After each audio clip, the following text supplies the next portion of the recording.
नमस्कार दोस्तों, मेरा नाम है डॉक्टर ओजस्वी पारेशर और हेल्थ केयर होम्योपैथी में आप सभी का स्वागत है। आज हम बात करेंगे माइंड एंड कॉन्स्टिट्यूशन सीरीज की अगली मेडिसिन एम्ब्राग्रासिया के बारे में। एम्ब्राग्रासिया के बारे में हम देखते हैं कि ये फीमेल्स के अंदर यूज होने वाली एक कॉमन रेमेडी है। तो एम्ब्राग्रासिया के माइंड एंड कॉन्स्टिट्यूशन में क्या डिफरेंट है वो आज हम जानेंगे। इसी के साथ मैं कहना चाहूँगा कि इस वीडियो को आप लास्ट तक देखिए। आपके लिए एक बहुत अच्छा अनाउंसमेंट है जो कि हम आगे आपको वीडियो के लास्ट में अनाउंस करेंगे।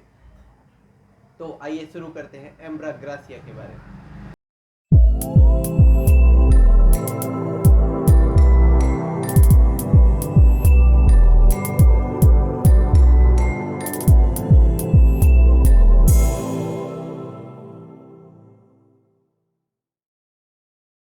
जैसा कि हम सभी जानते हैं, एम्ब्राग्रासिया एक कॉमन होम्योपैथिक रेमेडी है जो कि फीमेल्स के जेनिटल ऑर्गन्स पे काफ़ी इफ़ेक्टिव है, जिस पे हम कॉमनली एक होम्योपैथिक प्रेस्क्रिप्शन दे देते हैं।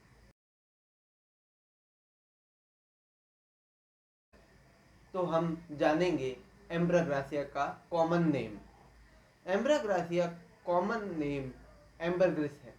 ये आती कहाँ से है, ये किस चीज़ से बनती है, इसको जानने के लिए हमें डॉक्टर एस.सी. एलन द्वारा कहा गया स्टेटमेंट देखना होगा, जिसमें इन्होंने कहा कि इसका जो ओरिजिन है वो एक डाउटफुल ओरिजिन है और प्रोबेबली ये एक नोसोड है। नोसोड कहाँ से एक्सट्रैक्ट हुआ है? Doctor SC. एलन बताते हैं कि इसका नोसोड जो है वो या तो स्पर्म वेल के जो गॉल ब्लैडर है उसका फैटी एक्सट्रैक्शन है, या फिर उससे भी मॉर्बिड फिनोमिना में ये रिलीज हुआ है। तो डॉक्टर एस.सी. एलन कहते हैं it is of doubtful origin but probably a nosode और a morbid product found in the belly of sperm whale, probably a fatty extraction from its gall bladder, जो कि हमने देखा। आगे हम जानेंगे पैथोजेनेसिस। पैथोजेनेसिस का अर्थ है दोस्तों कि ये अगर क्रूड फॉर्म में ले लिया जाए या प्रूविंग के दौरान इसको दिया जाए तो इसमें क्या क्या साइन एंड सिम्टम ये पैदा करेगा, ये रिलीज करेगा, तो वो हम देखते हैं। आइए, तो इसका पैथोजेनेसिस है, ये कहाँ कहाँ अफेक्ट करती है प्रोमिनेंटली। ये नर्वस सिस्टम पे अफेक्ट करती है, साथ ही साथ ये फीमेल जेनिटल ऑर्गन्स पे अफेक्ट करती है। अगर देखा जाए तो ये न्यूमोगैस्ट्रिक, स्पाइनल नर्व्स और सोलर प्लेक्सस पे एक्ट करती है, जो कि गैस्ट्रोइंटेस्टाइनल ट्रैक्ट, रेस्पिरेटरी ट्रैक्ट और फीमेल जेनिटल ऑर्गन्स में ये प्रेजेंट रहते हैं। ये क्या पैदा करती है दोस्तों वो हम जानेंगे। ये फेंटनेस, ट्विचिंग, जर्किंग और बहुत सारी नर्वस मैनिफेस्टेशंस क्रिएट करता है।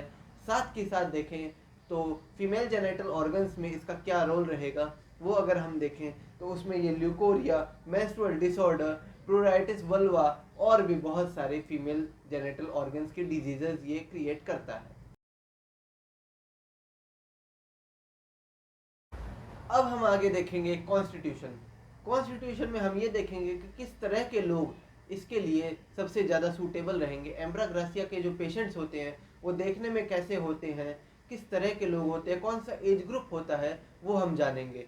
तो देखते हैं कॉन्स्टिट्यूशन एम्ब्राग्रासिया का। एम्ब्राग्रासिया का जो कॉन्स्टिट्यूशन है वो स्पेशली ओल्ड पीपल और जो यंग गर्ल्स है उसके लिए हाईली सूटेबल रहता है।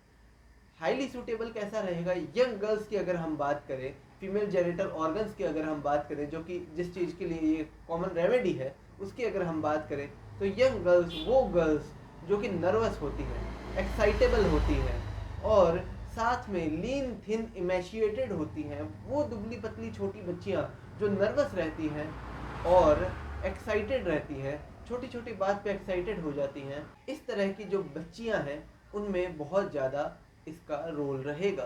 साथ में इसका एक और इम्पोर्टेंट फैक्टर है, वो है पीपल इजीली गेट कोल्ड, जिनको ठंड बहुत ज़्यादा लगती है। इसके पेशेंट को ठंड बहुत जल्दी लग जाती है, बहुत आसानी से लग जाती है। आगे हम देखते हैं इसका टेम्परामेंट। इसका जो टेम्परामेंट है वो नर्वस बिलियस टेम्परामेंट है। इसका हीट एंड कोल्ड का रिलेशन जो है वो वार्मथ से पेशेंट एग्रावेट होता है लेकिन कोल्ड से पेशेंट एम्लियोरेट होता है, कोल्ड से पेशेंट को आराम मिलता है। ये कौन से मियाज्म को कवर करती है? ये कवर करती है सोरा और सिफिलिस को। तो ये अगर कहा जाए कौन सी एंटी मियाज्मेटिक रेमेडी है, तो ये सोरा और सिफिलिस की एंटी मियाज्मेटिक रेमेडी है। तो आगे हम बात करेंगे माइंड के बारे में।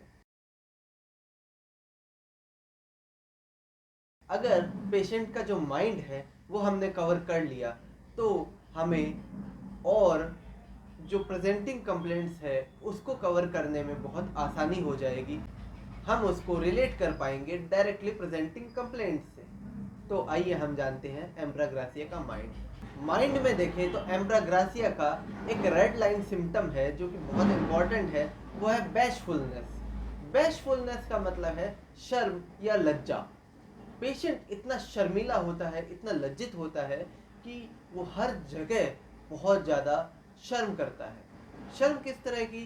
वो इतना ज़्यादा शर्मीला रहेगा कि वो किसी के प्रेजेंस में यूरिन और स्टूल भी नहीं कर पाएगा, वो मोशन भी नहीं कर पाएगा, वो फ्रेश भी नहीं हो पाएगा, वो यूरिन भी नहीं कर पाएगा किसी की प्रेजेंस में। तो हम ये देखते हैं कि इसकी जो बैशफुलनेस है वो एक रेड लाइन सिम्टम है एम्ब्राग्रासिया की। अगला सिम्टम जो है वो है स्टेट ऑफ माइंड। इसका जो स्टेट ऑफ माइंड है वो है dreamer. His state of mind is of a dreamer. उसको ये लगता है कि वो सपने में है, उसको हर जो बात है वो ऐसे लगता है कि वो सपने में जी रहा है। वो हर एक चीज को एक सपने के तौर पे लेके चलता है, वो सच्चाई और सपने को डिफ्रेंशिएट नहीं कर पाता है। इसका कारण क्या है दोस्तों? इसका कारण है लैक ऑफ मेमोरी। उसकी याददाश्त बहुत ज़्यादा कमज़ोर होगी। उसकी याददाश्त इतनी कमज़ोर होगी कि वो याद नहीं कर पाएगा कि ये बात सच में हुई थी उसके साथ में या फिर इसको ऐसा सपना आया था। और देखा जाए तो उसका टाइम पासेस टू स्लोली। उसका टाइम बहुत धीरे धीरे कटता है, बहुत स्लोली उसका टाइम निकलता है। इसका जो पेशेंट है वो बहुत ही ज़्यादा क्यूरियस होता है। वो इतना क्यूरियस होता है कि वो आपसे एक सवाल करेगा और उसका जवाब बिना पाए ही वो दूसरा सवाल आप पे दाग देगा। आप उसका जवाब देंगे, उससे पहले वो तीसरा सवाल दाग देगा। वो सवालों पे सवाल करेगा, लेकिन उसके सभी सवाल एक सब्जेक्ट के नहीं होंगे। He jump from one subject to another. वो एक सब्जेक्ट से दूसरे सब्जेक्ट की तरफ जंप करता है और वो उसकी क्यूरियोसिटी जो है वो एक चेन ऑफ थॉट्स को क्रिएट करती है। उसके दिमाग में बहुत सारे थॉट्स चलते रहते हैं। उसके जो थॉट्स हैं वो एकदम से फैले हुए रहेंगे, वो एक जगह इकट्ठा नहीं कर पाएगा। और साथ ही साथ देखा जाए तो उसकी जो मॉर्निंग जो है वो बहुत ही डल रहेगी। क्यों? क्योंकि उसके सारे सिम्टम मॉर्निंग में एग्रावेट करते हैं। All the symptom aggravate in morning. वो जब मॉर्निंग में जागेगा तो बहुत ही डल और रैग्ड जागेगा। रैग्ड का मतलब बिखरा हुआ। वो एकदम बिखरा हुआ जागेगा, थका हुआ जागेगा और जैसे टूट चुका है वो संपूर्ण रूप से, इस तरीके का वो जागेगा। और उसका स्टेट ऑफ माइंड जो है वो ड्रीमर की तरह रहेगा। उसको ये लगेगा कि वो अभी भी सपनों में ही है।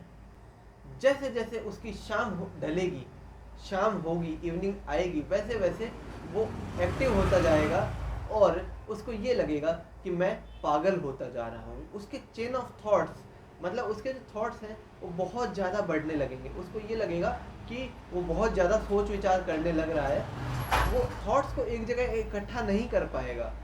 वो नहीं समझ पाएगा कि उसके जो थॉट्स है वो उसको कैसे इकट्ठा करे और एक एक करके किसी को कैसे वर्णन उसका करे, वो नहीं समझ पाएगा। अगर वो माइंड उसका कहीं दूसरी तरफ डाइवर्ट हो गया तो उसके जो चेन ऑफ थॉट्स हैं वो लॉस्ट हो जाएंगे। वो बात करते करते वो भूल जाएगा कि वो क्या बता रहा था। वो नहीं बता पाएगा, आगे की बात वो नहीं कर पाएगा, वो भूल जाएगा क्योंकि उसके वीक मेमोरी है। और इसी के चलते वो अपने सारे थॉट्स को इकट्ठा करने की कोशिश करेगा जो कि बहुत ज़्यादा बिखरे हुए हैं, लेकिन वो इकट्ठा नहीं कर पाएगा और वो अनप्लीजेंट सब्जेक्ट्स के बारे में वो बात करने लगेगा जो कि एक अच्छे समाज में बात नहीं होनी चाहिए। जिन सब्जेक्ट्स की, उस तरह के सब्जेक्ट्स में वो बात करने लग जाएगा और वो इन थॉट्स से निजात नहीं पाएगा जो कि अनप्लीजेंट सब्जेक्ट्स है। उसके जो थॉट्स आते हैं उनको वो हटा नहीं पाएगा, उनसे निजात नहीं पा पाएगा। इसलिए वो कोशिश करेगा कि वो ये थॉट्स छोड़ दे, लेकिन वो छोड़ नहीं पाएगा। और जैसे जैसे वो सोचेगा, जैसे जैसे वो विचार करेगा, जितने ज़्यादा वो विचार करेगा उतना ज़्यादा उसका कफ बढ़ेगा, उसको खांसी उतनी ही ज़्यादा बढ़ती रहेगी। जितनी भी कंप्लेंट्स है उस पेशेंट की, वो मॉर्निंग में और साथ के साथ किसी के प्रेजेंस में एग्रावेट करेंगी, वो बढ़ जाएंगे किसी के प्रेजेंस में। अगर वो किसी से बात करेगा तब वो तकलीफ़ें उसकी बढ़ जाएंगी। Talkative aggravates all the symptoms. उसका जो फेस है वो रेड हो जाएगा, वो ट्रिम्बलिंग करेगा और नर्वस एक्साइटमेंट रहेगी। कब रहेगी? जब वो पब्लिक प्लेस में होगा या भीड़ के बीच में होगा, तब उसका फेस रेड हो जाएगा, सोलन हो जाएगा, ट्रिम्बलिंग होगी, उसको कपकपी आएगी और नर्वस हो जाएगा बहुत ज़्यादा। वो पब्लिक में नहीं जा सकता है।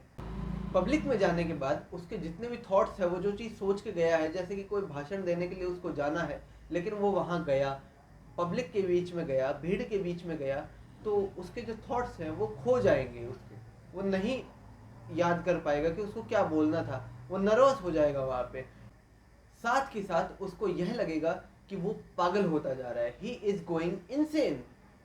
और इन सब से परेशान होकर वो बैठ जाता है, थका हुआ, उदास, मौनफुल, होपलेस, और उसको खुद के जीवन से घृणा हो जाती है और मौत के लिए वो तरसता है। उसको ऐसे लगता है कि उसे मौत मिल जाए, वो मर जाए, लॉन्ग्स फॉर डेथ। इसका आखिरी सिम्टम है music makes her sad. Music make her sad बहुत सारी रेमेडीज में है, लेकिन एम्ब्राग्रेसिया की स्पेसिफिक ये है कि उसमें म्यूजिक सुनने के बाद पेशेंट शिवरिंग करेगा, उसको कपकपी आने लग जाएगी म्यूजिक से। तो ये है आपकी एम्ब्राग्रेसिया। दोस्तों, एम्ब्राग्रेसिया जो आपने सुना, ये मेडिसिन अगर आपको लग रहा है कि आपके लिए सूटेबल है, तो आप डायरेक्टली होम्योपैथिक स्टोर से न खरीदें, क्योंकि होम्योपैथिक मेडिसिन बहुत सारे सिम्टम्स कवर करने के बाद में एक कॉन्स्टिट्यूशन के लिए तैयार की जाती है। एक पर्टिकुलर पेशेंट के लिए पर्टिकुलर रेमेडी होती है। मैंने ये आपको जितने भी सिम्टम बताए और ये आप में है, तो ज़रूरी नहीं कि ये एम्ब्राग्रेसिया आपकी मेडिसिन है। इसमें और भी डिटेल में जाना पड़ेगा, आपके फिजिकल्स देखने पड़ेंगे, आपके जनरल्स देखने पड़ेंगे, और भी बहुत सारे सिम्टम्स देख के उसके बाद आपको एम्ब्राग्रेसिया होम्योपैथ एडवाइस करेगा। इसीलिए हम आपसे रिक्वेस्ट करते हैं कि आप एक होम्योपैथ की एडवाइस के बाद ही किसी मेडिसिन को कंज्यूम करें, चाहे वो कोई भी होम्योपैथिक मेडिसिन हो। धन्यवाद। अगर ये सीरीज़ आपको पसंद आ रही है तो इसको लाइक करें, सब्सक्राइब करें और चैनल को शेयर करें। अब बात करते हैं हम अनाउंसमेंट के बारे में। अनाउंसमेंट ऐसा है दोस्तों कि होम्योपैथिक प्रेस्क्राइबिंग टेक्निक्स के नाम से हम हेल्थ केयर होम्योपैथिक क्लिनिक्स की तरफ से एक कोर्स स्टार्ट कर रहे हैं, जो कि प्रोबेबली नेक्स्ट वीक हम स्टार्ट कर देंगे। ये कोर्स हम पहले से पढ़ाते हुए आ रहे हैं, जो कि एक बहुत ही अच्छा डीप कोर्स है। इससे क्या होगा कि आपकी जो प्रेस्क्राइबिंग टेक्निक्स है, जो होम्योपैथिक डॉक्टर्स जो इस चैनल को देख रहे हैं, उनको अगर ये लगता है कि उनका जो प्रेस्क्रिप्शन है वो फेल हो रहा है, बार बार आप वो समझ नहीं पा रहे हैं कि क्यों फेल हो रहा है, आपकी पोटेंसी सिलेक्शन में कंफ्यूजन है, आपको रेमेडी सिलेक्शन में कंफ्यूजन है, आपको ये लग रहा है कि मेरी रेमेडी करेक्ट है तो मैं फेल क्यों हो रहा हूँ, तो इन सब चीज़ों को हम कवर करते हैं होम्योपैथिक प्रेस्क्राइबिंग टेक्निक्स के अंदर। इसमें हम बात करते हैं कि प्रेस्क्रिप्शन कितने प्रकार के होते हैं, कितने तरह से आप प्रेस्क्रिप्शन दे सकते हो, किस बेस पे आप प्रेस्क्रिप्शन दे सकते हो, कॉमन मिस्टेक्स क्या क्या है इस प्रेस्क्रिप्शन की, आपको होम्योपैथिक मटीरिया मेडिका कैसे पढ़नी है, आप केस टेकिंग कैसे करें, और केस टेकिंग करने के बाद में उस केस का एनालिसिस कैसे करें, और आप उस केस को रेपर्टाइज कैसे करें, कौन से बुक से आपको रेपर्टाइज करनी है, आपको किन चीज़ों का इन सभी में ध्यान रखना है, उन सभी पे हम बात करते हैं इस कोर्स में। तो अगर आप इस कोर्स में इंटरेस्टेड हैं तो आप प्लीज़ नीचे दिए गए लिंक के ऊपर क्लिक करके रजिस्टर करें और हमारे साथ जुड़े रहें। धन्यवाद।